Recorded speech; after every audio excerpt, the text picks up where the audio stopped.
I got three questions. The first question is, you seem very autonomous, which I respect, which is one of your admirable traits. You remind me a lot in that respect of Lennon. So I was just, if you ever thought of, I don't know if that's bad or good. I didn't hear the first part of it. Of Lennon, you remind me a lot of John Lennon in your autonomistic way. Johnny, yeah. And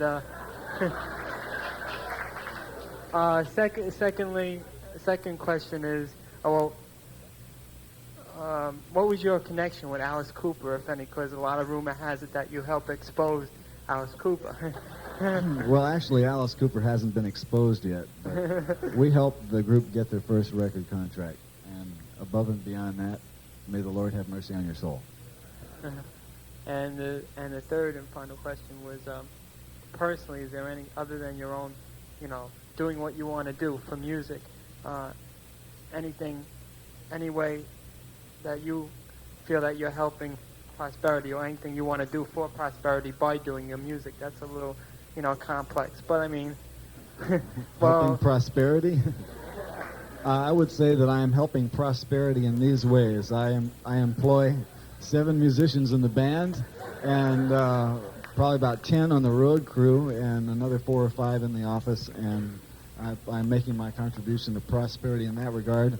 Also, to the people who sell me the equipment that I have to drag around on the road, the nice people who built the lights and the PA system, I've assisted their prosperity quite a bit over the past few years, to say nothing of the trucking company and the guy who rents us the bus. I'm just doing my part to keep it circulating.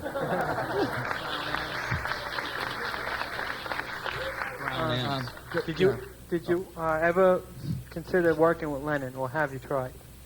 Well, he jammed with us on stage at the Fillmore East at one time. But other than that, no. Frank? Who's Leonard? John Leonard from the Beatles. John Leonard? You mentioned cover design before, and Yeah. I just wonder how much you would like, or how much control would you like to have of the cover design? Because I find myself, if I don't know a group that well, I judge a record by the cover. Everybody does. And I just wonder how much you feel it's important to influence the way the cover is designed. Well, there's 2 ways to look at that. One, if you are a person who has definite ideas about your music and definite ideas about how you want that music to appear at first glance to the person who's going to listen to the record. And you know what happens when you get an album? You can't see anything but the cover, and you just look at the cover and you turn it over and you read it, and that's it. The cover is part of the music. And so if you have a strong concept of what you're doing, you want the cover to be integrated with the music. Now, if you know what you're doing, that's good. If you don't, it'll kill you, because you might want to put something on the cover that would be absolutely repulsive to the person going into the store, Suppose your idea of what the music needed was a glossy 8x10 of the group going like this on the front, and you really felt that was important to what you were saying. Well, suppose the hip mod young person going to a record store saw that and said, "This looks like a Dave Clark 5 record." Well, then you would never get your music across to the public at all. Sometimes a new group, when they do their first album, they have ideas about what the cover should look like, but these ideas are often not related to the realities of life. They want to have gold stamping, embossed cutouts, 5-color reproduction on some weird kind of stock, or else they want to have some kind of an illustration on it that is just going to be far too expensive. Now, Warner Brothers has a new policy that anything above a minimum that they set for cover production has to be paid for by the artist. So I think that straightens a lot of them out right away. Yeah. I've been collecting a few questions here while I've been waiting, and I have about 5 or so. The first 2 are how come questions. First of all, I've noticed that pre-discrete, when you were in concert, the volume of the concert was substantially different than how it is nowadays. Now it's to the point where discerning between one instrument and the other becomes next to impossible at times, because it becomes so loud that it's hard to tell what's what. And why have you done that? Well, I'm sitting there with let's rolling examine papers. what you're saying. First of My all, ears. you're saying pre-discrete, that the volume was different, right? Right. Okay, pre-discrete, I did not have this PA system. Pre-discrete, I was not working in halls the size of the armory that we worked in last night. And when you go into a hall that's very large, I don't know where you're sitting in the hall. If you're sitting right in front of the PA system, you're in trouble because it is going to be loud. You're playing in a hall that holds 10,000 people. You got to turn it up so the guy in the back is going to be able to hear it. And the reason that we do things like pan the instruments and spread them out, we run a stereo PA, and it makes it easier for a person sitting like about the middle of the hall to pick out who's playing what and where it's coming from. A lot of people who come right down to the front of the stage can't hear anything because they're right at ground level. They're hearing all the amplifiers from the stage playing into their face. They can't hear any vocals because they're not in front of the PA stack itself. And they can't hear any of the panning because all they did was come down there in the front to watch. You know, actually the best place to hear the show from is out where the mixer is, right about the middle of the hall. Well, I was located about that position, and in listening to some of the newer material, I couldn't understand any of the lyrics at all. And that Well, probably, this will happen no matter where you're playing or where you're listening from, because here's what happens psychologically when a person goes to a concert. If we're advertised and it says Frank Zappa, the Mother's Invention, coming to town and hit him around and go down and go and see the concert, everybody goes, oh yeah, they'll play my favorite song off such and such, you know, and the audience comes in with the expectation that the group is going to be a human jukebox for their older material. And it's been my experience that the minute you play something that everybody recognizes, and they've already heard the words on a record where it's easier to make it out, everybody thinks, well, you know, I know how it's supposed to go, and so they get along with it that way. If you play new material, nobody has ever heard it before, and nobody's got a chance to figure out the words. You know, there's just too much to fathom. Besides the words, you got the music, you got the choreography, whatever else is going on, the lights, it's all distracting. If any of that material had been on a record before, you know, it would have been easier to discern. We have to play new material in concert for two reasons. One, you get tired of playing the old stuff if you go on the road a lot. Two, you need to develop that material for future albums, and I would say that a concert is a good place to develop it. And I try and strike up a balance between stuff that people will recognize when we play a concert and newer things that might surprise them. The other factor is that what we play on stage has got little or nothing to do with what the mixer does sitting out there in the hall. Now, during the sound check in the afternoon, I set up a basic balance of the group for him, set the equalization on the instruments, get the panning set up. But once the show starts, what the audience hears is the result of what that mixer does. Now, prior to this tour, we rehearsed for a month with a mixer named Stefan, and Stefan learned the songs. And the first concert, Stefan got pneumonia, and that was about a week ago, and this guy has walked in with no rehearsal, and he's mixing the show. I don't know what he's doing out there, and the only way that I can check it is by listening to cassettes that we make off the board each night, and if I hear that he's doing something really wrong in terms of a blend, then I tell him about it. But it's hard to make music in a place that's designed for sports, you know. And the PA is not designed to hurt you. It's just designed to fill the room and make it available. Yeah, I was wondering, a couple questions. Where are you? Hello. Hey, yeah, I was wondering, like, on your talks with cheapness and tile floor love, if they're ad-libbed at all, like when you're talking about they are penetration. 100% ad-lib. It's as ad-lib as this hootenanny that we're having here. Yeah, also, did you really steal hubcaps by Almonte Legion Stadium? No, I never stole hubcaps because I never had a car. And I couldn't Ah. see any reason to get down and get my hands dirty with something made out of chrome. Oh, wow. But El Monte Legion Stadium, yes, I played there, but the parking lot was not the fun place. Yeah, when you get a tour together, say you tour a lot, is this your PA or do you run it? And how do you practice? Do you rent a concert hall to practice in to get the mixing down? Do you know the crew? It's something that you do in gradual stages. First, I bought a building, and then the building has a rehearsal hall in the back that's 60 by 40 feet, and then we set up our PA system inside the building. That we own the PA system, and we practice with the PA, not the whole thing because we can't set the whole thing up in there. We set up most of it, and we practice for about a month, roughly 6 hours a day with a dinner break for 5 days a week prior to the starting of the tour. And that's what we do. Mr. Zappa, is there anything you can do about not playing in places that are built for sports? You know, like playing in concert halls. Well, we do. You know, we play wherever we're booked in to play, and it's a wide variety of places. Like, for instance, when we go to Boston, we're working a theater that holds about 3,000 people. And a lot of times you go to a college, they stick you into a gym. But the real problem is this, that if you are popular and there's a lot of people want to see what you do, and they all want to see you at the same time, you know, there aren't any places that are big that have good acoustics. I can think of maybe 3 in the United States, just stretching it, that are really big, that have even reasonable acoustics. That's something that maybe you can write to your congressman about and have them legislate it. Yeah, and a lot of times those places that are built like that are made for concert orchestras and not for electric bands, and they still don't sound right. You get a music hall. How do you choose people who play on your label on the street? Well, I haven't been choosing them.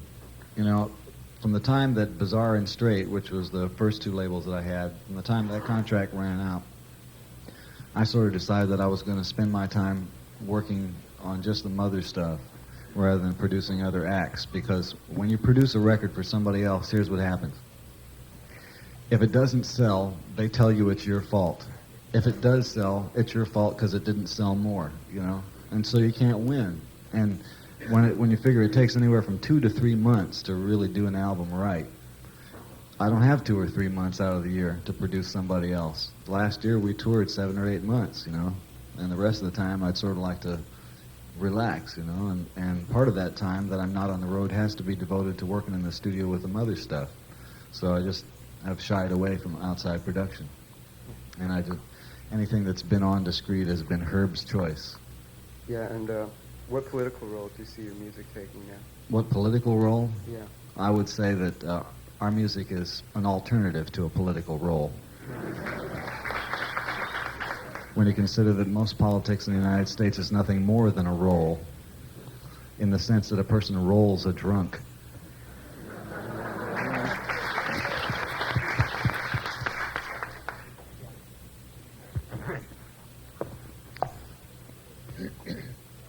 Yeah, I'd like to know whatever happened to Roy Estrada and Ray Collins. Ray Collins is currently employed as a carpenter, living at Don Preston's house. He's trying to get a group together. He has been trying to get a group together for quite some time. Roy Estrada is working someplace in Orange County. I think he might be driving a truck or working in a warehouse. And how come your Uncle Meat movie was never released? Because nobody believed in it to the point that they put up the money to finish it. And seeing as how I'm not a millionaire, I didn't have the money to do it to myself. And lastly, does Cal Schenkel still do your graphics and albums? Yes, and matter of fact, the next album is probably Cal's best cover, I think. When you see it, it's called One Size Fits All, and he really... it's real good. I'd like to address a question to any of the 3 gentlemen. I'd like to hear your views on the occult and a social theory.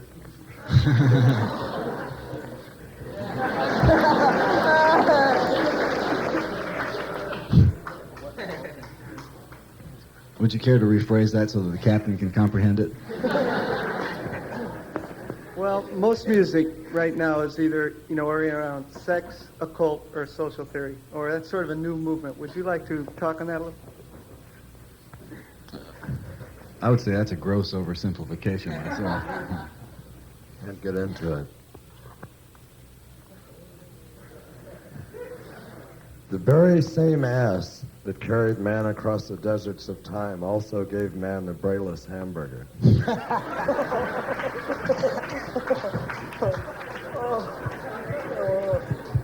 Thank you. How many say amen to it? Mr. Zappa? Yeah, where are you? Right here. Hello. How you doing? I'd like to ask one question about the album We're Only In It for the Money. First of all, Did you have a lot of hassles from Capitol Records in releasing that because of the cover? And secondly, are there any like weird stories related in the making of it? And thirdly, how's Moon Unit? Well, I'll go backwards. Moon Unit is fine, Dweezil is fine, Ahmed is fine, Gail is fine, everybody's fine. Now, and now, the story of We're Only In It For The Money. The hassles with the cover were not from Capitol Records, they were from the Beatles themselves, those cute little guys from England. I remember the first time we went to England, I got a phone call from Paul McCartney. He says, would you like to come over and have tea and so forth? And so I discussed this with a number of other people because I was afraid he was going to slip me some acid. And so,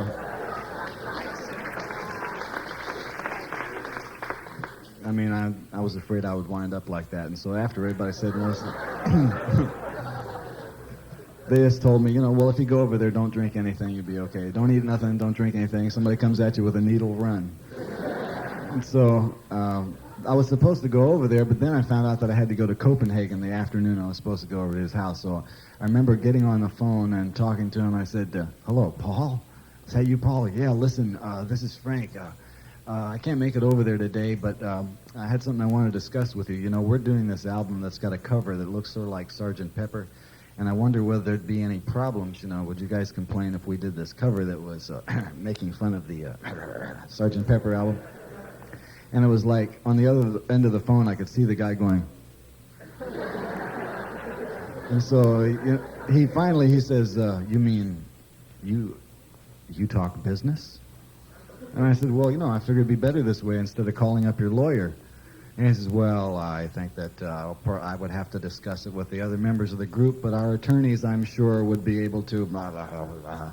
And 11 months later, the album finally came out after going through a bunch of shit with their attorneys and so forth. And there you have it. Was it worth it? Sure. That's a good cover.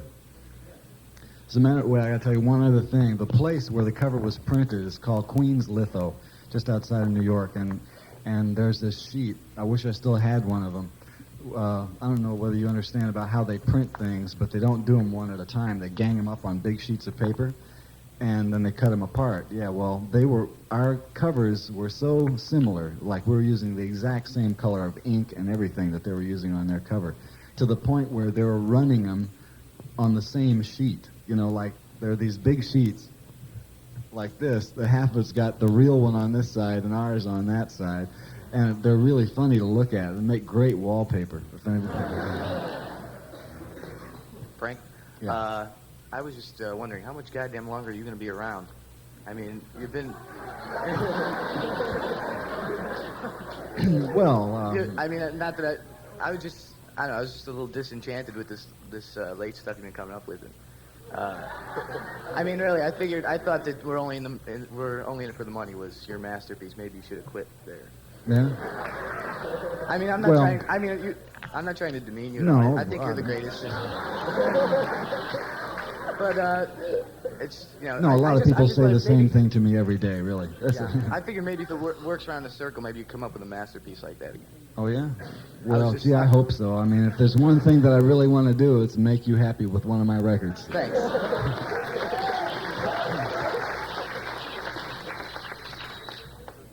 But in answer to your question, I expect to be around for quite some time.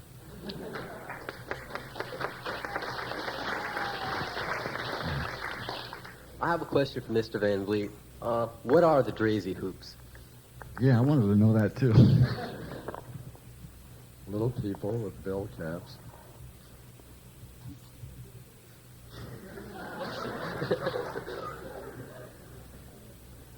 True. I believe it. So do I.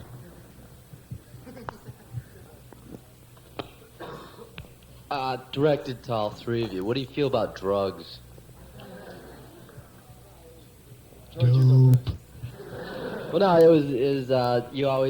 always heard those funny commercials about, don't do speed, and Frank was making all sorts of fun of those things, and, I just thought it was a pretty interesting situation. How'd you get into it? I'm really into Barolo. Sounds good. How about you, Captain? It's an Italian wine. I said Me. dope. No, I mean, I think that the egg is nice, and if you do anything to it, it isn't an egg anymore.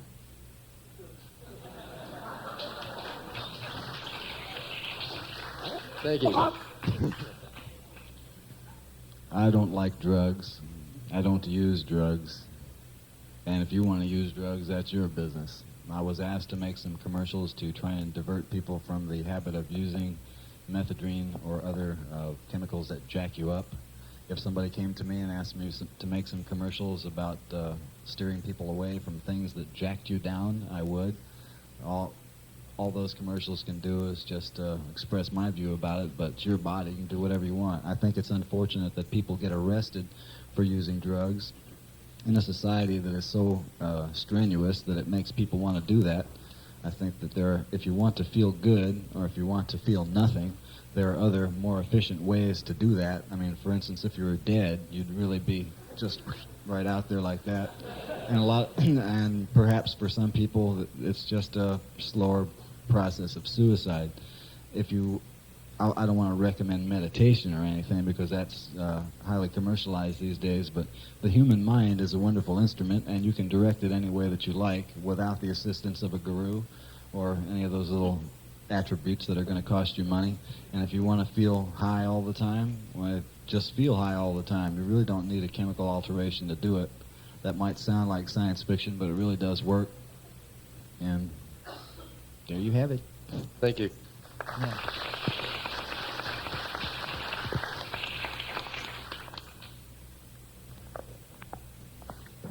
I just wanted to know why the back of the Mothermania album is all printed in German. It's a news clipping from a concert that we did in Berlin in 1968. Thank you.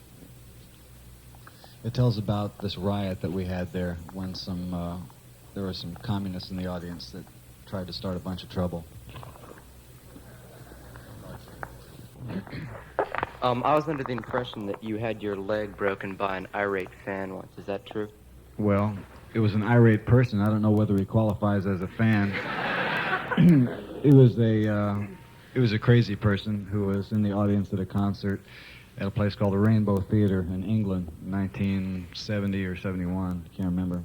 And we had just finished playing our encore. Half the band was already off the stage, and the next thing I knew, I woke up in the bottom of an orchestra pit with a concrete floor, with a broken leg, a broken rib, a hole in my chin, a hole in the back of my head, my head all the way over on this shoulder. They thought I had a broken neck. About 3,000 or 4,000 people sitting around going, huh? What happened? And, I woke up. I didn't even know that I was on the road, I just woke up. I wondered where I was. I never saw the guy. I wouldn't recognize him if we walked in this room right now. I spent a month in the hospital in England, 9 months in a wheelchair, and a few more months with an orthopedic brace on my leg. I was off the road for the better part of a year. During that period of time while I was in the wheelchair, I produced 4 albums. The albums were just another band from L.A.,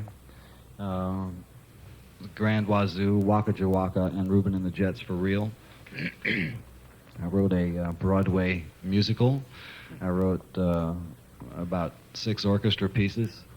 And when my cast came off, I scratched my leg until all of the werewolf hair disappeared. Thank you.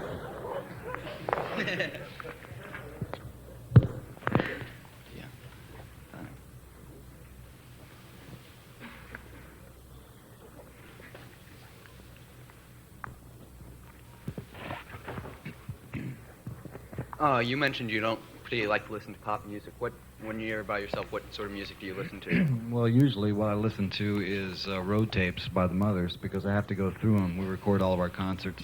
And once I get back off the road, I review that material and see if there's anything worth putting out on an album. And if I have any recreational listening time, I'll listen to rhythm and blues or I'll listen to orchestra music. All right. Thanks. And where this hotel, which is built out over the water and advertises that you can fish from your window and supplies the equipment to do this in the lobby. A number of rock and roll groups have stayed there and some straight people as well, and they fished out the window and caught things like octopuses and mud sharks and so on and so forth. And these denizens of the deep were used for erotic procedures on willing participants in the hotel room. And that's what that's what the Legend of the Mud Shark is all about. What was the collaboration you made some years ago with Zubin Mehta from the Los Angeles Philharmonic? Well, I had an opportunity to have some scores performed with the Los Angeles Philharmonic Orchestra, and they agreed to sort of a minimal budget for rehearsals, and we had a concert in a place called the Pauley Pavilion, which is a 14 or 15,000 capacity basketball arena. Not exactly the place you want to listen to a symphony orchestra, but it was filled to capacity for the concert, and it helped a little bit. And as a matter of fact, I saw Zubin just before we went on this tour. He was picking up some stuff at the airport. He says, "Oh yeah, I'll call you. We'll have lunch." That was the last time you've seen him prior to that time. Right? That's right. And I wanted to ask you, what do you think that classical music in general, I mean, what comes out of the euphemistic phrase of classical music on records could stand a better shot for better sales if there was more exposure, or what? I mean, how could classical come on, spit it out, sales, Mr. Kranz. Right. How can I'm trying to rephrase it, restructure it. How do you think classical record sales could be improved in this country? Well, right now they're about somewhere between 5 and 6%. Yeah, they're terrible. And the only way that they could be improved is if more people liked that kind of music and bought it. But you have a problem there in that, as far as the older classics are concerned, everybody gets a chance to hear those at one time or another, either on a radio station by accident. You're trying to find the one you like, and you hear a classical station, you get a little toot-toot, Beethoven, and you turn by. Or you might, in a music appreciation class in school, be confronted with some duck who wants to play you Peter and the Wolf and tell you that that's what's happening, And so I think that all of that has a tendency to turn people away from orchestra music. And the concerts, if you are ever induced to go see a concert of orchestra music, a young person might be turned away by the fact that you can hardly hear it compared to a rock and roll concert. And I've gone to see orchestras and have sat in my seat straining to hear what's going on in the orchestra. Even when they're playing loud, it sounds so teeny-weeny up there compared to rock and roll. And so you're dealing with a generation of people who are accustomed to a higher dB environment, their receptivity is based on whether the music affects their body as well as their ears. And when you can have orchestra music pummeling your chest, then I think that, and providing some sort of glandular stimulation, then the sales for those records are going to go up. The other problem is that the newer serious pieces, I think for the most part, are dreadful, and a lot of the new electronic music is even worse. It's just complete shuck. It's guys who can program a computer, turning over their function to a computer, and trying to convince the record buyer that these numbers that he has pumped into a machine are really worthwhile for listening purposes. I think that the situation in serious music is pretty dreadful, not just from the standpoint of record sales alone, but from a creative standpoint too. There's no sense of humor in it. There's no sex in it, and as you know, without sex, nothing is any fun. So there's no get-off in it, and you have an audience that is highly oriented toward gratification. It's a hedonistic society, so to speak. And so if it can't make you come one way or another, so why should you listen to it? Well, there's a tremendous wealth, particularly of orchestral literature, of orchestral pieces that a lot of people at this age are just totally unfamiliar with, have never had an opportunity to hear, that really would excite them if they had an opportunity to hear them. Well, maybe it would excite them, and maybe it wouldn't excite them. That's the thing. Well, but at least they would have an opportunity to make a decision, Well, that's what lending libraries are for. I think that record libraries or book libraries that have a record division are useful in that regard. If you want to go in and find out what he's talking about in terms of some of these stunning orchestral pieces, I think it'd be worth your time. Go listen to some of it. If you like it, go buy one and keep it for yourself at home so that you can show your friends when they come over that you're really far out and have an orchestra record. I think that it's going to be a long time before the situation improves for orchestra music in the United States. This is an industrial society. The composer has no place in it. and the orchestra has a very tenuous position in it. Anything that resembles culture is sort of shunted off to the side as like some pufter remnant of European culture that was superimposed on us from a long time ago. You know, it doesn't really fit.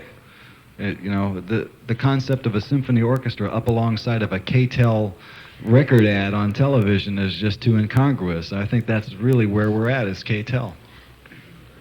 Well, yeah. Are any of your orchestral scores published, or if anyone wanted to perform them, how would they go about doing it? They're not published, no. So there'd be no way to get a hold of any?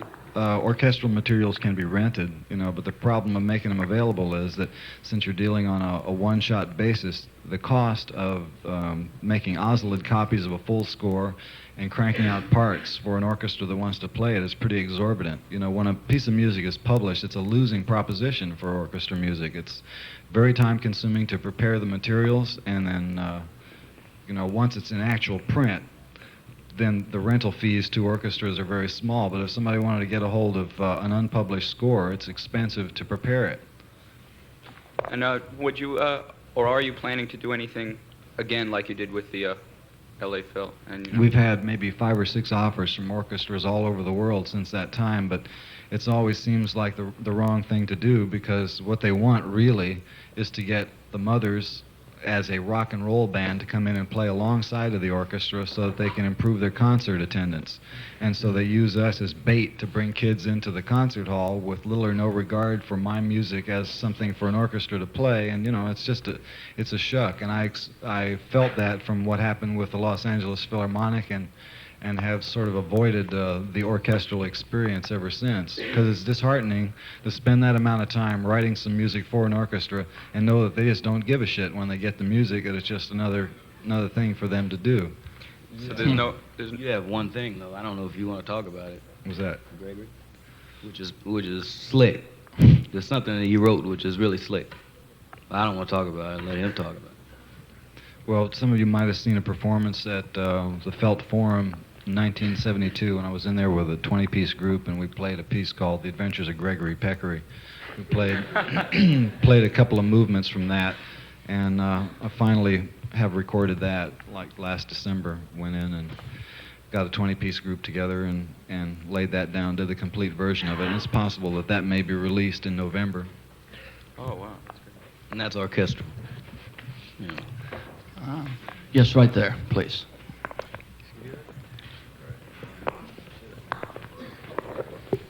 Mr. Z, do you have a thing about poodle dogs, and where did you first find your zircon-encrusted tweezers? Well, the thing about dogs is it's happening on a very rarefied conceptual level. As you'll see, there are references to dogs throughout the work, and the reference to the dog has nothing to do with a dog or the concept of a dog. It's just like, you can think of it as, you know, when Rembrandt did those paintings, to make them all look the same, he'd mix brown with every color, you know, to get that thing. So I said, well, that's a funny idea. I'll stick a little piece of a dog in every record, you see? And so on the next album, the concept of the dog has been brought down to the word arf in 2 songs, and another song called Evelyn the Modified Dog, which is included in there. And, you know, it's just a little bit all the way along. And the zircon-encrusted tweezers I've had for quite some time. The zircons were removed from Terry Wimberly's ring that he got because he thought Fats Domino had one.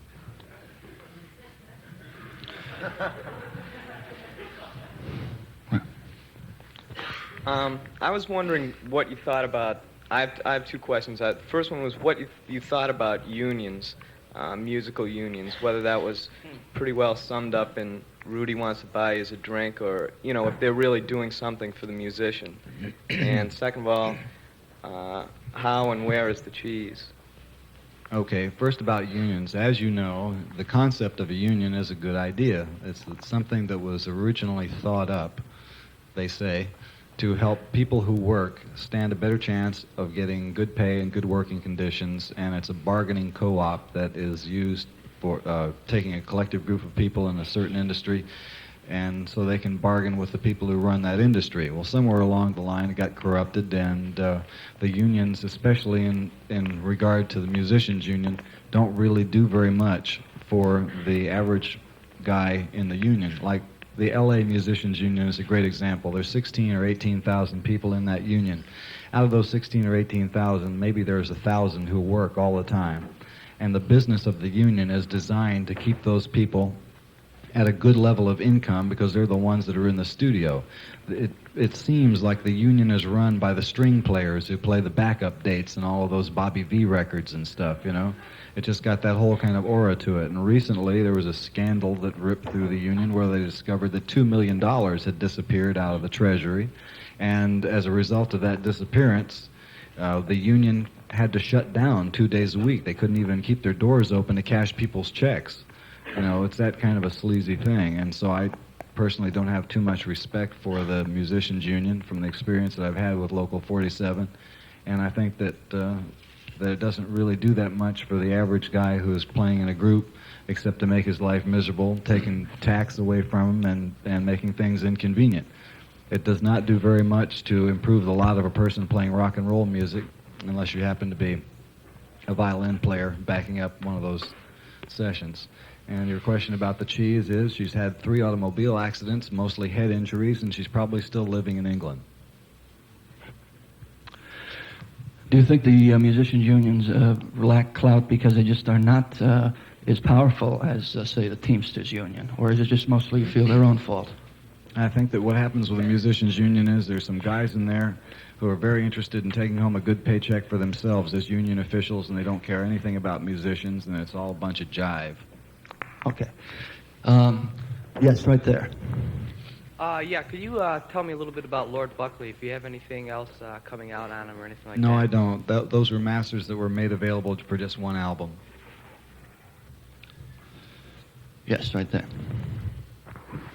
I'd like to ask Frank if his new album is going to be basically an instrumental album or vocal album or a combination of both. There's only one instrumental piece on the album, and it's 2 minutes and 38 seconds long. Thank you. It's right there. Frank, I was curious to know whether or not you were pissed off last night. Pissed off? Yeah, so to speak, at the small crowd, the acoustics, everything in general. It seemed like you weren't into it, and then at the end you came out. I've seen you a few times, and I've been listening to music like back since Reuben and the Jets. And last night, like when you came out and did Willie the Pimp, you ran through it, and then you just ran off stage, and that was it. The lights were on, and the show was over. I mean, was the curfew 11 o'clock? And even so, were you pissed off? Well, I'm sure the curfew was 11 o'clock because there was a guy on the side of the stage giving me a 10-minute warning signal, so I don't know what the exact you finished moment at was. 10 to approximately. At 10 to 11? Yeah. Okay, so that got him in without having any overtime. So now the promoter likes me. But as far as being pissed off, I would say that from the moment that I went on stage last night to the time I got off, I couldn't hear hardly anything that I was doing. If I was singing, I couldn't hear my voice coming out of the monitors. Couldn't hear any drums to find out where a beat was, and you know that's a very hard hall to work in. Just the physics of that hall have never been a fun place to work, and I think it's about the 3rd time that I've played there. Can I ask you another question? What's that? Could you explain 200 Motels to me? Can I what? Explain 200 Motels, yeah. What part of it? Well, I saw it and I was pretty high, and I expected to get a lot out of it. I was pretty much. Well, that's the problem. I was lost. I saw Yellow Submarine. I dug that, you know. Yeah, well, you know, that was a Beatles movie. Oh, yeah. No, really. Well, really, that's about what it comes down to. But as far as coming in and being high and trying to get a lot out of 200 Motels, go in and see it without being high and try and figure out what's going on. I think that you'll have a better experience with it. You're not going to try to explain it then? Well, you asked me something specific, a detail about something specific. Well, what was the point of putting out 200 Motels? Well, you see, I had this story and a concept of doing a surrealistic documentary on a group. A surrealistic documentary is something that takes actual events, paraphrases those events, and codifies those events to shrink them down to a size and a shape that people are going to be able to comprehend. However, I failed miserably in your case. And but the basic idea was to give a glimpse of what goes on inside of a band on the road in abstract concept kind of terms. I mean, the events that are referred to in that film, literally did happen. There's a lot of stuff in there that's so true that it'd be too disgusting to even talk about it. Frank, you had you did a concert at Geneva College last year, or at Hobart College in Geneva. Yeah. And you spent the whole time during the concert cutting down college students. And even on some of your albums, you talk about how ridiculous it is to go to college. Well, first of all, I take exception to your claim that I spent the whole time cutting down college students. Okay, most of the time. No, I wouldn't even say that. First of all, I have better things to do than cut down college students. Well, I don't know why that you would presume that I do that. I will say this about school, though, and college in particular, that I'm not particularly fond of it. I went to one semester of junior college, and I went there for the express reason of getting some pussy, and I got some, and I got out of school. I've never...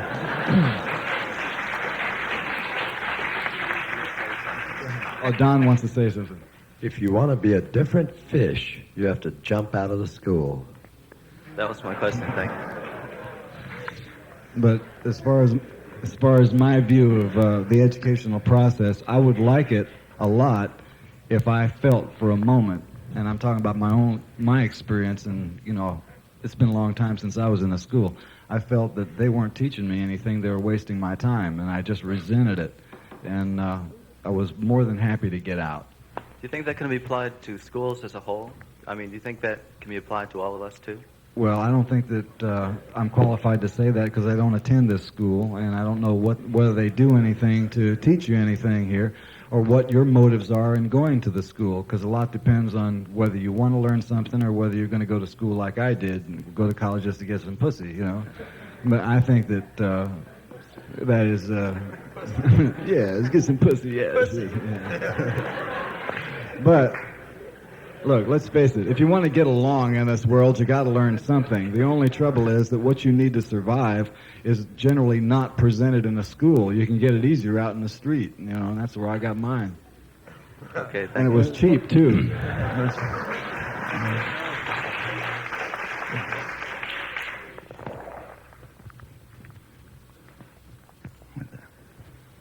You were saying earlier about before you start a tour that you practice for about a month, and it's memory exercises. Mhm. In a show like last night, aside from the time given to the individual musicians to improvise, can you change the order of songs? Because from when you first came on, it was about an hour and a half before the music really stopped at all. Mm-hmm. Yeah, you can change the order of songs. So you're not really restricted to the same show every night in the exact No. order, because it seemed like one tight-knit unit, and I guess... You can change the order of the songs at will, because there are ways of giving cues at the end of one song to indicate what the next tune is going to be. Right. And one other thing, could you give me a hint at where Eric Clapton plays on We're Only In It For The Money? He does not play, he only talks. Okay, thank you. Yeah. Right there. Yeah, in a way I can see what you're saying about school. You're a self-made man, in a lot of ways, no bullshit. Right now I'm in a school of music and I'm taking composition, and I feel right now that it is trying to helping me get my thing together, because I don't think I could have done it by myself, just by books. I'm not that brilliant, Well, when I talk about school, you got to understand that where I went to school and when it was. You see, I'm 34 years old, and I graduated from high school in 1958, and I'm sure that in that 20 years or whatever it's been, that there have been some improvements made in school. But when I wanted to find out about composition, there wasn't anybody to tell me about it. And the best they could do was say, well, if you'll go to the library and get this book and study from this book. And I said, well, I don't need this guy to tell me to go to the library. And that's why I got out. I just went to the library, and I learned off books and records. See, Yeah. So, and it just left a bad feeling with me about what school was all about, So if the composition class is helping you here, well, you sure got lucky.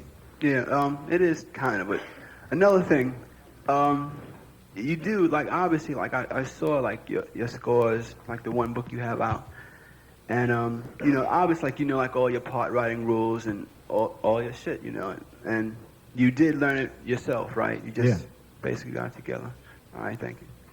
Yeah, let me say one thing about school. This is kind of interesting because I went to a music school, San Francisco Conservatory of Music, and I used to play, used to like to practice right after I leave these harmony classes and all that. And I did learn something. But I used to play these seventh chords, you know. I don't want to get too technical, but I used to have these little teachers who used to come over and knock on the door saying, "You can't do that. Get out of here. You're playing that evil music. You know, get out." And it was really weird. But now, like at that very same school, I taught a class there. So things have changed in a jazz class or improvisation class. So I think things are getting better. There's another thing about music education. Up until recently, the process of live performance was de-emphasized in a music curriculum.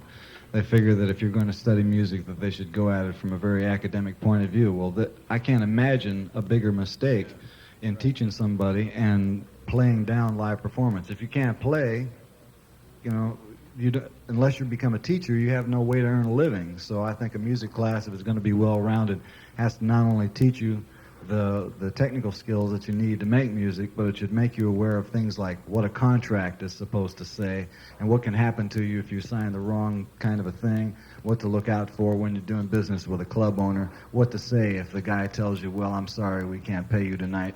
And, you know, getting groups together where people have some experience in group performance so that you're not a complete dummy when you get out of school, and the only thing you can do is become a teacher to crank out more dummies.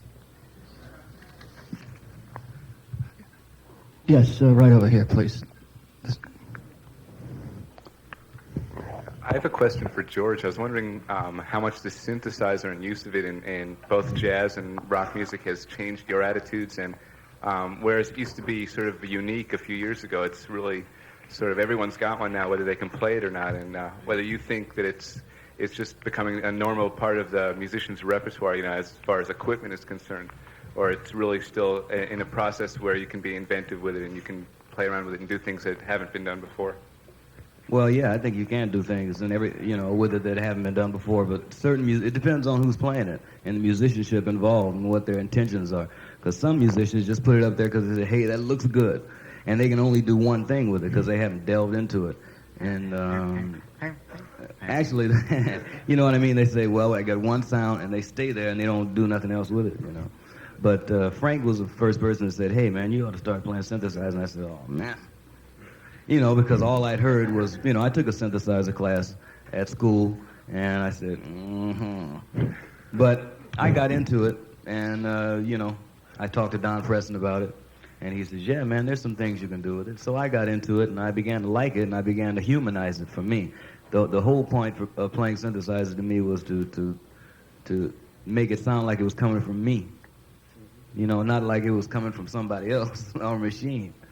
Oh, Frank, how about with a guitar synthesizer? Or I was reading about some kind of guitar where three of the strings could represent three different instruments, and use the rest as a guitar or something like that. Yes, I've played such a device. Yes. And how is that? Is that going to become popular, or? I'm sure it will one day, but there's a lot of technical things wrong with it, and it's not my idea of a good time. And, well, would you rather play just a regular guitar with whatever effect the so-called normal effects now, or would you enjoy or get some satisfaction out of adding on all the other effects that a synthesizer would add to it? Well, if they didn't get in the way of my playing, you see, the problem with that device is that there is anywhere up to an 80 millisecond delay from the time that you hit the string to the time that the synthesized note comes out. And that don't mean too much to most of you here, but if you're playing fast and you got to wait 80 milliseconds for the note to come out that you just played, you're in trouble. And besides, when you start hearing if you've been playing guitar for a while and you hit a string and you know what it's supposed to sound like and what it's supposed to feel like, because you feel it coming back through your body, it's conducted through your hands back to your body when the string hits, and you link up with the instrument, and suddenly you hit your string and a trumpet comes out. It feels really weird. Right in front of him, gentleman on the next row. Have you ever had to go long periods of time for the inspiration to write or compose music, or is this something that you could do constantly? Well, actually, the way I'm working right now is I only write a short period of time out of the year. I mean, actually sit down at a desk and do it, and the rest of the time I've learned to develop a process where I store impressions and get ideas for things and hang on to them until my schedule says, "Write, Frank." and then I just dump it out that time, and then the next part of the schedule is I have to teach it to the other people who are going to play it. The next part of the schedule is you record it. Next part of the schedule is you rehearse it all over again and learn it for the road. Next part of the schedule is you go out and play it, you know, and then it's a cycle like that. My time is planned at least a year in advance for how things are going to go and what kind of time slots I'm going to be able to put things into. And so as far as the inspiration for things to write, I'm picking a few up right now, see? So it doesn't stop. It's just when you actually put it down on paper, it could be a very short period of time, and then you do a lot of it. There was yes, the young lady over here, please. Would you just wait 1 second, please, for the mic? Thank you.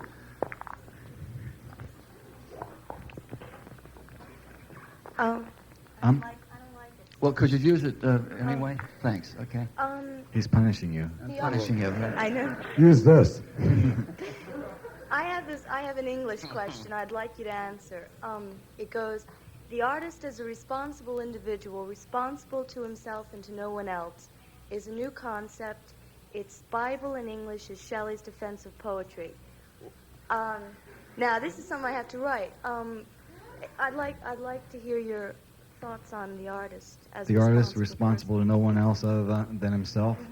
Mm-hmm. Well, I think that that's a little bit presumptuous in an era of mass media, because these days, if a person is an artist and if a lot of people like his work, then suddenly he opens his mouth and goes gaga, and somebody writes it down and somebody else reads it, and that affects their life. And you can't really take such an isolationist viewpoint anymore with information being transmitted so fast and say, yeah, I'm the only thing that matters, because I have to be careful of what I say, because I don't want to, by proxy, induce somebody to do something that I would feel harmful or counterproductive to our society in general. That's the way I look at it, and I take a responsibility for my activities in my private life.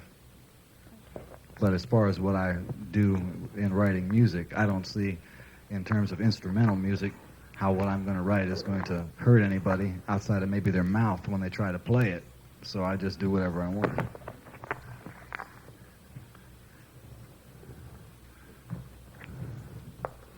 Two questions. First, on what you said before. What do you say to a club owner when he says, we can't pay you tonight? Tell him to step outside. Okay, this is a little more interesting one. Like, there seems to be, like, a problem, like, when you play at a place like the War Memorial, right? Yeah.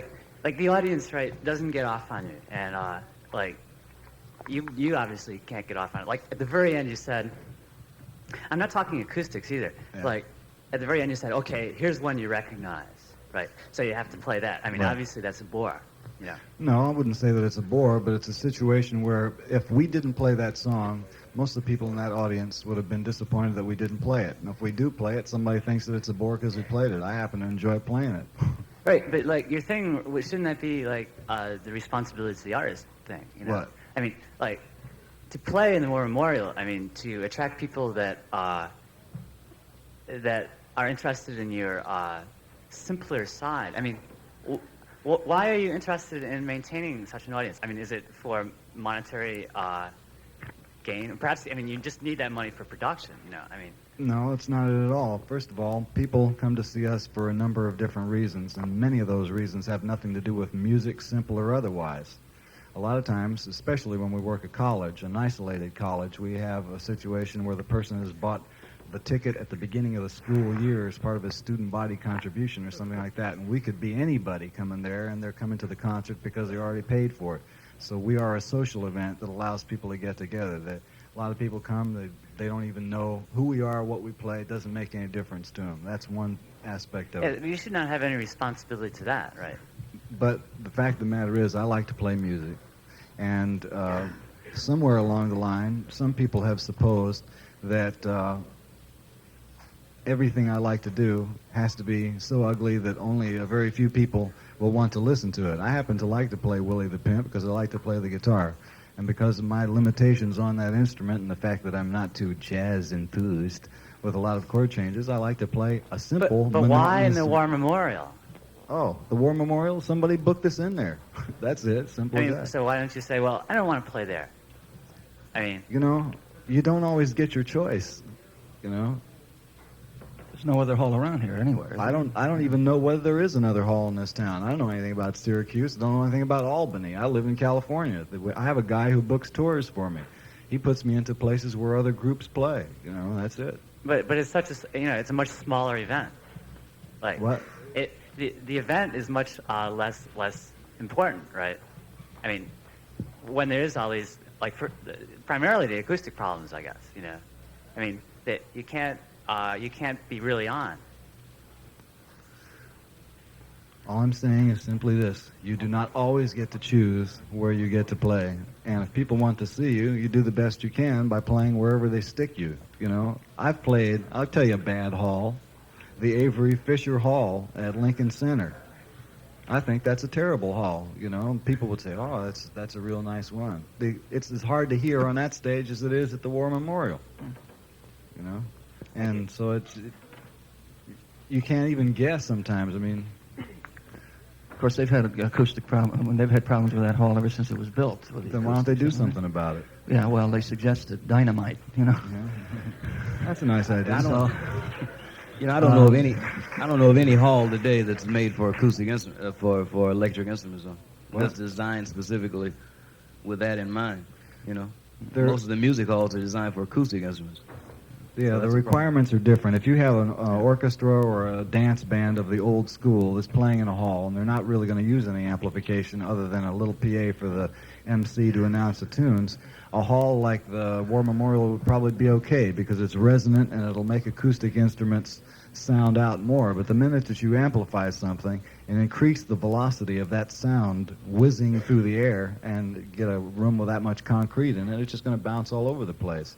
And at the time most of those halls were built, nobody even imagined large attendance rock and roll concerts happening at 130 dB in their place. I mean, it was originally built for a completely different purpose. And it's not just that hall, but 80% of the halls that you work at in the United States. But, by the way, I read recently where Avery Fisher Hall is going to be closed down for about 6 months, either this year or next, in order to completely redo the interior. The acoustics? For the acoustics. They've already spent about $20 million on the acoustics since 1963, and the building originally went up. The building itself only cost $8 million to begin with. You know. Okay, we have time for one more question. Yes.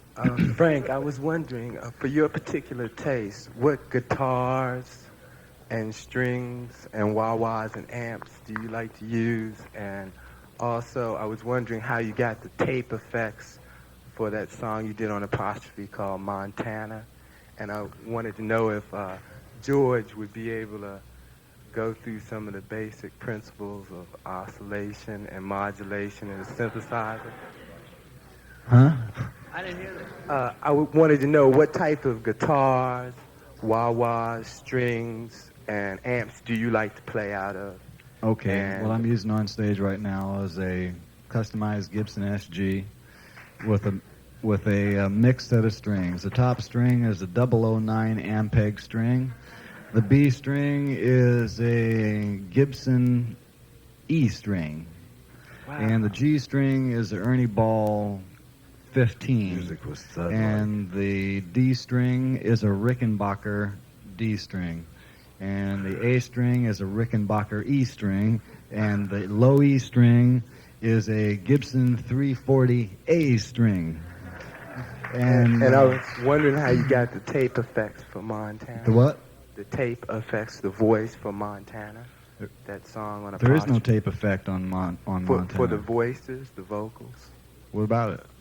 Montana doesn't have any tape effect on the voice. Well, the vocals, they seemed really freaked out, like they were Oh, you yours, mean but- the ones that are speeded up? Right. and Oh, yeah. I was All you wondering how do, the did way you that. do that is you take the master tape and you slow it down a minor third, and the girls sing on it here, and then when you play it back to normal speed, the track is normal speed, and the voices are speeded up. They do it with a device called a VSO, variable speed oscillator. Did you do that yourself, or did someone else do that? I did it. I even turned the knob on the oscillator myself.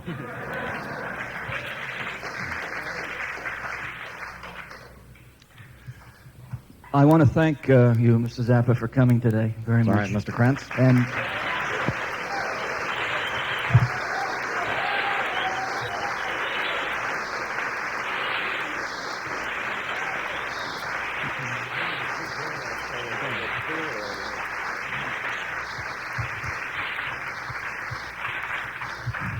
along with you two gentlemen, too, from the mothers. Okay, thank you.